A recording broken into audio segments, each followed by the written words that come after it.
तनवीर साहब, आपकी जानिब आएंगे। बदीन और ठट्टा के हवाले से हम बात करते हैं और उस दिन आप हमें रिपोर्ट भी कर रहे थे।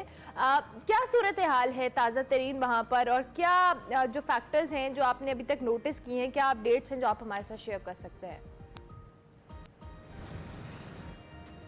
जी बिल्कुल। पहले आप ज़्यादातर तो जिक्र अपनी गुफ्तगू में आप कर गए हैं, वही सूरत हाल यहाँ है। खफोरास भी बहुत है, पर जो 2-3 दिन से बारिश भी का सिलसिला और हवाओं का सिलसिला है, तो उससे मौसम खुशगवार भी है, उससे लोग एंजॉय भी कर रहे हैं। लेकिन सहली जो इलाके हैं, पट्टी है, वहाँ तो लोगों में खौफ-ओ-हरास है। एक हद तक तो जो बिल्कुल जहाँ हिट करना है, वहाँ से तो लोगों को निकाला गया, इनखला कर दिया गया इंसानी आबादियों का। लेकिन और भी बहुत से देहात है, उन एरिया में जो देहात है वो लोग अभी तक भी अपने घरों में ही हैं। वो कुछ तो निकलना नहीं चाह रहे। इंतजामिया ने कोशिश की है जो है कि वो किसी न किसी तरीके से इनकी जानों को महफूज किया जाए, पर वो कहते हैं कि हमने पहले भी तूफान देखे हुए हैं। और फिर कैंपों पे हर कोई उधर मुश्तरक इकट्ठा रहा जाता है, फैमिलियाँ जो भी होती हैं। तो वो कुछ लोग जो है वो अपनी फैमिली को इस तरह के माहौल में नहीं लेके जाना चाहते। तो ये सारी चीज़ें हैं। गवर्नमेंट ने भी, ज़िला हुकूमत ने भी कल जो है हमारा जो ज़ीरो पॉइंट जिसको हम कहते हैं सजावल और बतीन के बीच में सहली मेन जो सबसे बड़ी बस्ती है, वो तो खाली कर हो चुकी है माहीगीरों की। लेकिन उसके रास्ते बंद कर दिए थे, पुलिस और रेंजर्स को भी खड़ा कर दिया था। लेकिन वही बात है कि लोग जो है वो फिर देखने जा रहे थे कि वहाँ क्या है, रोकने के बावजूद भी। वहाँ तो सबको पता है कि वहाँ तो अब कुछ भी नहीं है, सिवाय को साफ ही एक इक्का दुक्का मिलेगा, बाकी तो वहाँ कोई भी नहीं है। जो है तो लोग फिर भी उसके बावजूद भी खतरा रिस्क लेके तो तनवीर जा साहब, रहे हैं। हम आपसे लाइव इनको बात पे कर रहे जो हैं, लोग तो हमारा इंटरेस्ट ये भी है कि इसके इम्पैक्ट के बारे में भी हमें बताइए, क्योंकि जो गुजरात के विजुअल्स हमने देखे वो बड़े खतरनाक विजुअल्स थे। ऑब्वियसली इसकी इंटेंसिटी बहुत ज़्यादा है बाइपर जॉय की। तो इस वक्त मौसमी लिहाज से मामलात कंट्रोल में है, कोई ऐसी हंगामी सूरत हाल तो नहीं बनी अभी तक? नहीं, अभी तक तो कंट्रोल में है, लेकिन यहाँ पे हालात ये है कि आप जो है ना वो जो तूफान तो टल जाएगा या आके गुजर जाएगा, जो होना है अल्लाह ताला उसमें रहम ही करे। आमीन। लेकिन यहाँ का सिस्टम, मतलब ड्रेनेज सिस्टम जिसको कहते हैं, वो शहरों का हो या शिमलाले जो हो। जब बिजली, अब बिजली देखें 2-3 दिन से जो है मुसलसल बंद है, और रात से पूरे बदीन शहर में बंद है। इनको जब तूफान आ गया फिर तो इनको हेस्को या वाबड़ा लोग एक बहाना मिल जाएगा कि भाई वो तो तूफान आया था उसमें। फिर तूफान से पहले ही आप जो है वो पूरा पूरा दिन और पूरी पूरी रात बिजली बंद है।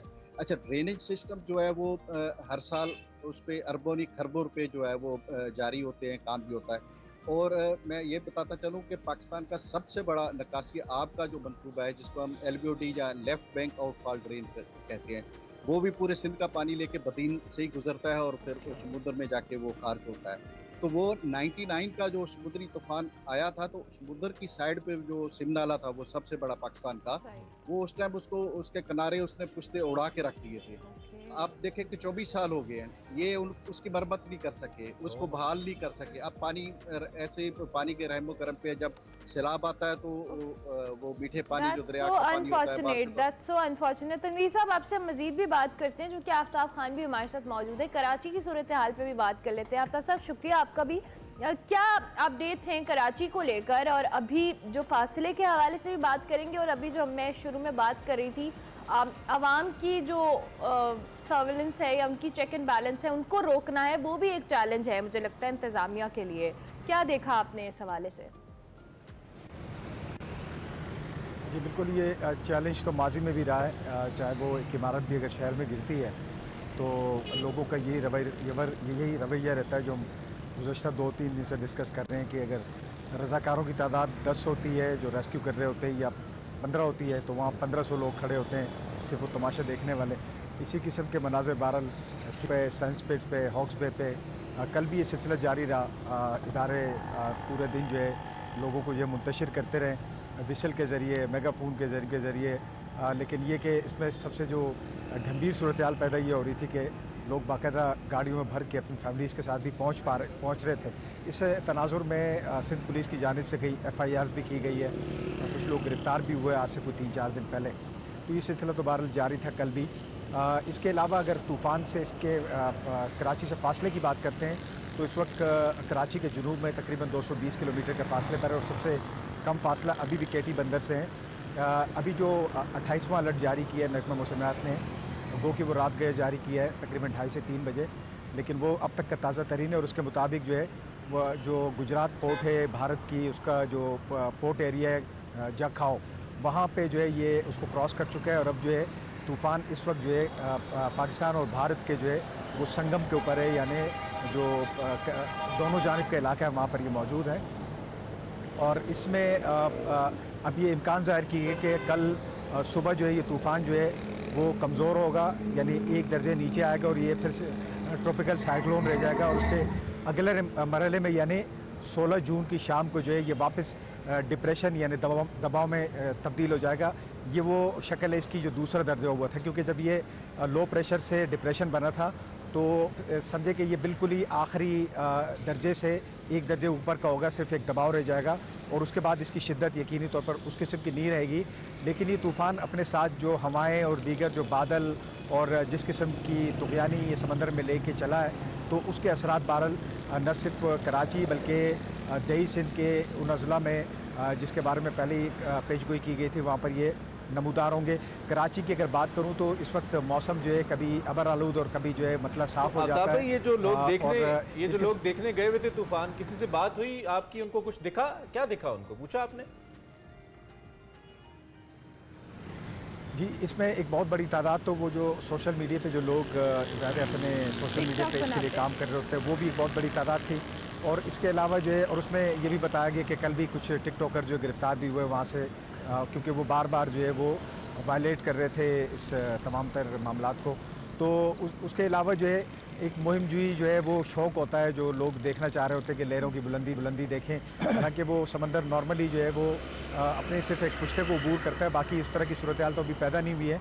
लेकिन लोग अपने जान जो है जोखों में डाल के जो है वहाँ तक बिला वजह पहुँचते हैं, जो कि परेशानी का बायस बन जाता है अपनी ज़िंदगी से। जी, तनवीर साहब भी चूँकि, तनवीर साहब एक तो ये बताइए कि हम अक्सर ऐसे मौक़ों पे अवामी नुमाइंदों को भी याद करते होते हैं जिनको लोग वोट दे के असम्बलियों में भेजते हैं, तो क्या सर कोई अवामी नुमाइंदे ऑन ग्राउंड नज़र आ रहे हैं आपको रिलीफ कैंप्स के अंदर?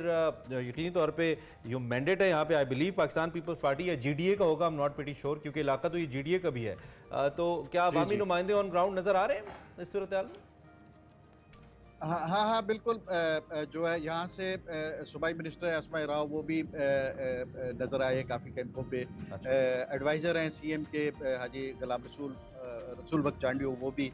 और यहाँ से GDA की रुकन है साबिक कौमी assembly doctor Fahmida Mirza, doctor Zulfiqar Mirza, जो वो तो अभी नहीं है पार्लियामेंट में, वो 2-3 दिन पहले इसी पट्टी में दिखाई दिए थे, अपना जिसको सहली इलाका हम कहते हैं, 2-3 यूनियन कौंसिल जो है। हसनैन मिर्ज़ा, उसका हल्का तो ये नहीं है, टंडोबागो है उसका जो है, लेकिन वो भी एक दिन के लिए हमें मतलब मुलाकात हुई थी। तो पर उनके पास तो वो वसाइल नहीं है, गवर्नमेंट के वसाइल तो पीपल्स पार्टी के जो है वो अपने तौर पे वो जो कर रहे हैं कैंपों तक जो है। लेकिन अच्छा, मजे की बात यह है कि जो कैंपों पे लोग हैं उनको तो खाना मिल रहा है, पानी भी मिल रहा है, वहाँ तिब्बी भी मेडिकल कैंप भी है, मोबाइल यूनिट भी है।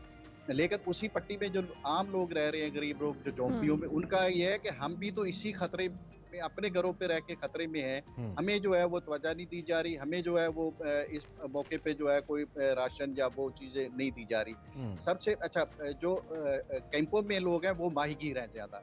अब उनको 10 दिन हो गए हैं, बेरोजगार हैं। वो कहते हैं कि ठीक है हमें खाना तो मिल रहा है, हम तो कर्ज लेके और पता नहीं किस किस तरह अपनी जिंदगी को खुशियां गमियां गुजारते हैं। 10वां दिन है, हमें झींगे मछली का जो शिकार है उस पर पहले बंदिश थी खुले समुद्र में, और अब हम रिलीफ कैंपों में आ चुके हैं। तो बेरोजगारी भी यहाँ जो है वो माहीगीरों की ज्यादा तादाद है कैंपों में, तो इसलिए तो सही खवातीन जो है वो ज्यादा परेशान है। वहाँ जो है ना वॉशरूम का इंतजाम नहीं है, कहीं नहीं है भी तो कहीं सरकारी स्कूल में तो वो बहुत ही एक आधा होता है। ये तो बड़ी नेग्लिजेंस है, क्योंकि खवातीन, बच्चे, फैमिलीज है जहाँ पे, या इंसान है, तो ओबियसली ये तो इंसान की बुनियादी ज़रूरत है वॉशरूम्स का ना होना। अगर हमें कोई भी अथॉरिटी इस हवाले से देख रही है, ऑब्जर्व कर रही है, तो हम ये ज़रूर अपील करते हैं कि कम से कम ये बुनियादी चीज़ है, वॉशरूम की फरहमी, ये ज़रूरी है और सफाई के लिए। और फिर ऐसी वजूहात पैदा हो जाती हैं जिससे फिर बीमारियाँ फैलती हैं कैंप्स के अंदर, तो इट्स वेरी इंपॉर्टेंट। आप दोनों साहिबान का बहुत शुक्रिया। बीमारियों में इजाफा भी हो रहा है। जी, आप दोनों हमारे नुमाइंदगान का बहुत शुक्रिया, आपने बड़ी मुफस्सल मुफस्सिल तरीके से हमें इस वक्त जो सूरत हाल है फ्रॉम बदीन एंड कराची हमें आगाह करे थे आफ्ताब साहब। और साहब उम्मीद है कि हम आपको बता पाएँ जो ताज़ा तरीन सूरत हाल उसकी तस्वीर आपके सामने रख पाए हैं, और ये भी उम्मीद और दुआ है कि अल्लाह करे इस सिचुएशन से जो 82,000 इंसान है ये जल्द निकलें और वापस की सूरत हाल आए रूटीन की तरफ।